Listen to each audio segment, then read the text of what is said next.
जय माता दी भक्तों, आज मैं आपको सुनाने लगा हूँ माँ काली के जन्म की कथा।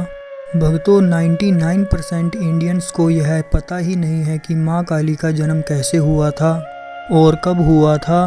तो भक्तों, जानने के लिए सुनिए माँ काली के जन्म की यह संपूर्ण कहानी।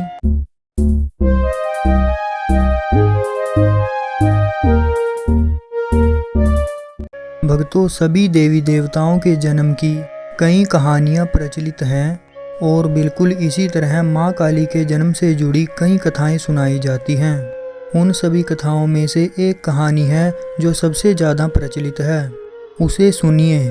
बात उन दिनों की है जब एक शक्तिशाली राक्षस दारुण का अत्याचार तीनों लोकों में बढ़ गया था। तीनों लोकों में सभी इससे बहुत परेशान थे।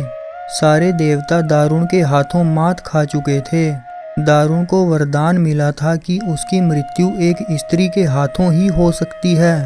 इस कारण सभी देवता हाथ जोड़कर ब्रह्मा जी के पास पहुँचे कि वे इसका कोई समाधान निकालें। इसके बाद ब्रह्मा जी ने एक स्त्री का रूप लिया और दारुण से युद्ध करने चले गए, लेकिन वो भी इस असुर को हरा नहीं पाए।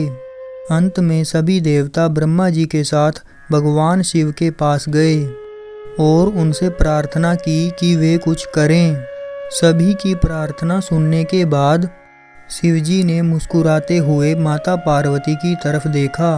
उनका इशारा समझते हुए माता पार्वती ने अपनी शक्ति का एक अंश निकाला। वह एक चमकता हुआ तेज था जो देखते ही देखते भगवान शिव के नीलकंठ से होते हुए उनके शरीर में प्रवेश कर गया।